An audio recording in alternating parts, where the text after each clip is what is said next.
Assalamualaikum warahmatullahi wabarakatuh.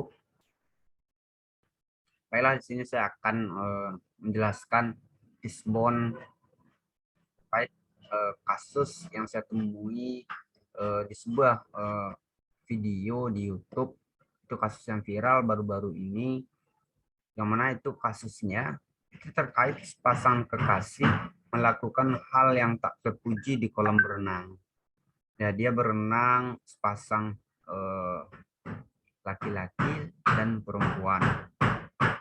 Artinya ada hal-hal yang tidak patut dicontoh dan hal-hal yang tidak terpuji yang perlu kita lihat dari kasus tersebut, yang tidak perlu kita tiru dari kasus tersebut.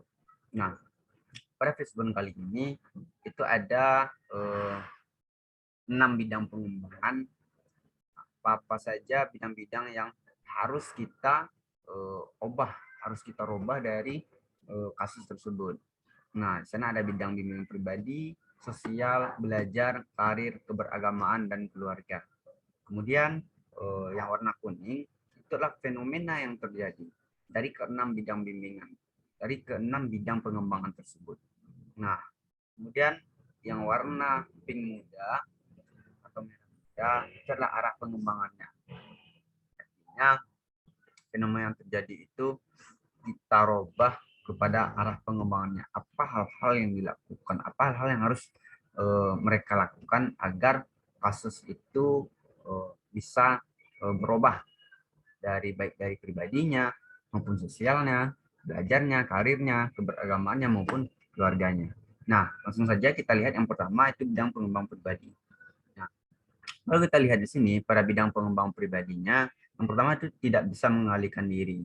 Kemudian dia tidak bisa mengendalikan diri karena dia melakukan hal tersebut itu di kolam renang, di tempat umum. Tentu kalau orang yang bisa mengalihkan diri, dia tidak. Kemudian arah normalnya seperti apa? Yang pertama yaitu berusaha mengendalikan diri dengan berpikir secara objektif. Nah, bagaimana dia berpikir secara objektif? Dan ternyata ini merupakan tempat umum, tidak mungkin melakukan hal tersebut. Nah, kemudian nanti kalau seandainya melakukan itu di tempat umum, orang-orang orang-orang eh, tahu, orang-orang melihat, misalnya, tentu ada pikiran yang secara objektif yang harus dikembangkan sehingga dia tidak melakukan hal tersebut. Dia mampu mengendalikan dirinya. Minta dari kasus tersebut hal-hal itu dia berpikir secara objektif itu tidak tampak, tidak dia lakukan. Makanya dia bisa melakukan hal seperti itu. Kemudian yang kedua, itu tidak mampu mengontrol hawa nafsu. Nah, pasalnya dia mampu mengontrol hawa nafsu, dia tidak melakukan hal tersebut. Nah, arah pengembangannya apa? Membiasakan diri untuk mencari aktivitas lain yang tidak mengundang nafsu. Nah, bagaimana caranya? Itu mungkin dia ketika berenang itu dia tidak berdua, dia dipisah. Yang perempuan sama yang perempuan, yang laki sama dan yang laki-laki. Nah, atau juga dia bisa melakukan olahraga, melakukan aktivitas olahraga di tempat yang ramai.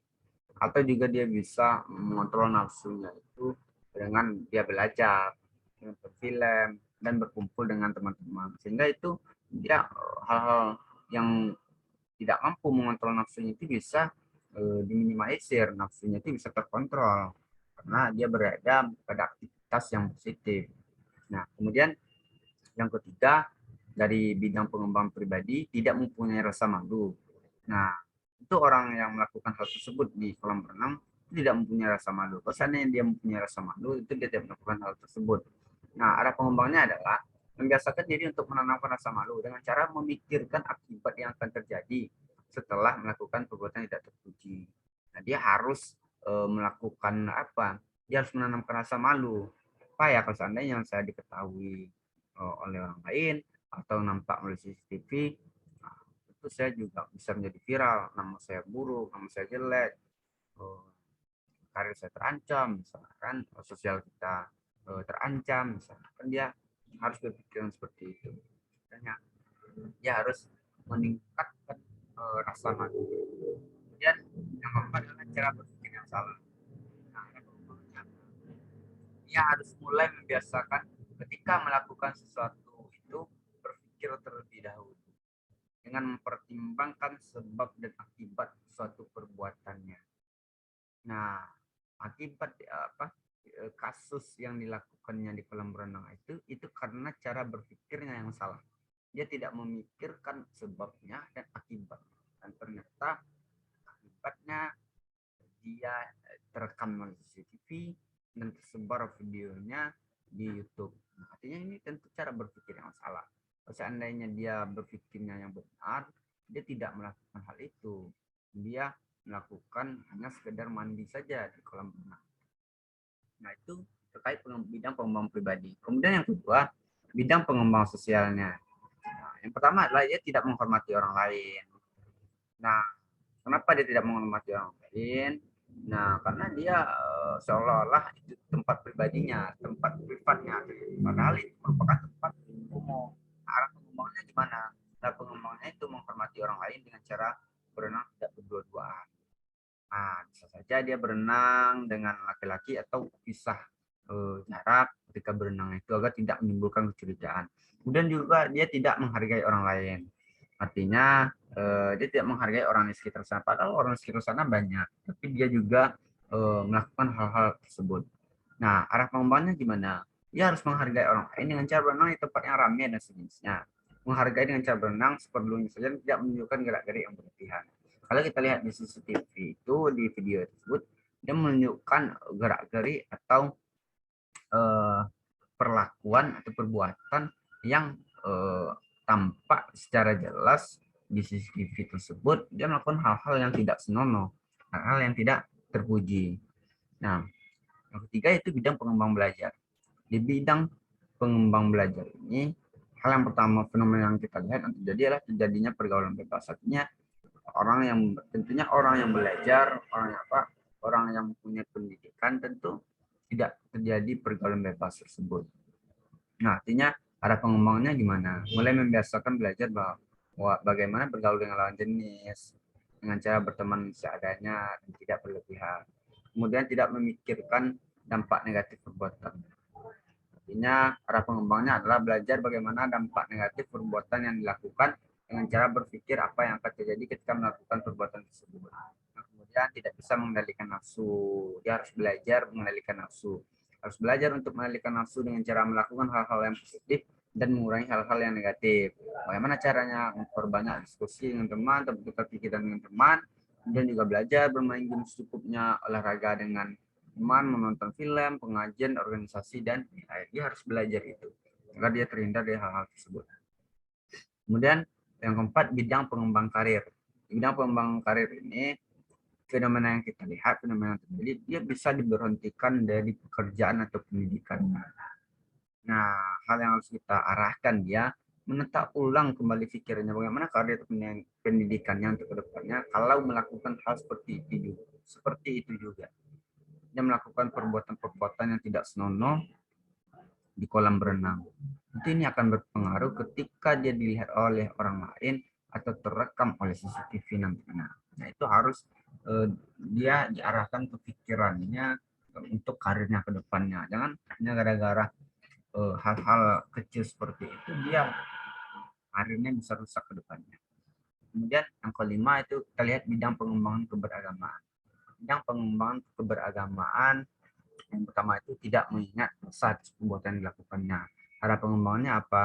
Mengarahkan klien akan dosa yang didapat ketika melakukan perbuatan asusila tersebut, seperti organ vitalnya akan dipotong ketika dinyatakan nanti. Artinya dia disadarkan kembali atas dosa-dosa yang diperbuat ketika dia melakukan hal-hal tersebut. Kemudian kurangnya ibadah kepada Tuhan. Artinya orang yang taat beribadah kepada Tuhan, dia tidak melakukan hal-hal tersebut. Nah, arah pengembangannya gimana? Kalian diarahkan kepada pola ibadah yang seharusnya dilakukan.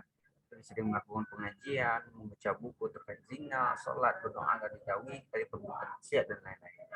Kemudian yang ketiga, tidak berpikir dengan azab Tuhan. Artinya kalian diarahkan bahwa azab Tuhan sangat pedih. Kenikmatan yang dirasakan akan menjadi hukuman ketika di akhirat nanti.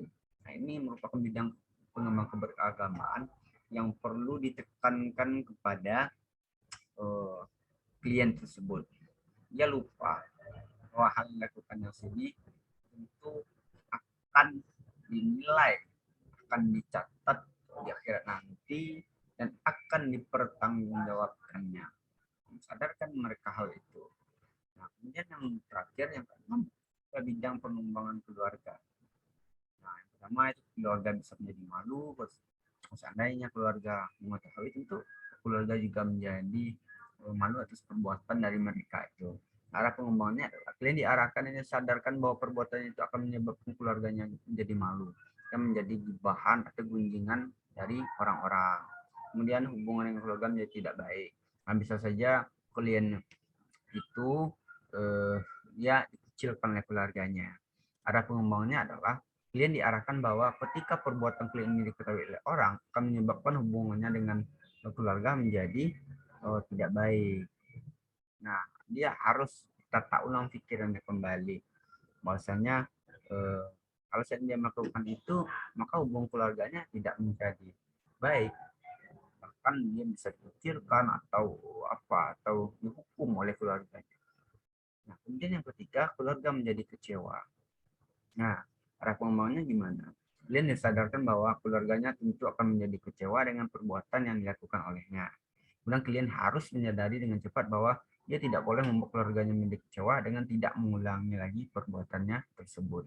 Nah, ini penjelasan Fishbone terkait masalah sepasang kekasih melakukan hal yang tak terpuji di kolam berenang. Ini penjelasan 6 bidang pengembangan yang harus dirubah dari fenomena yang terjadi pada kasus tersebut.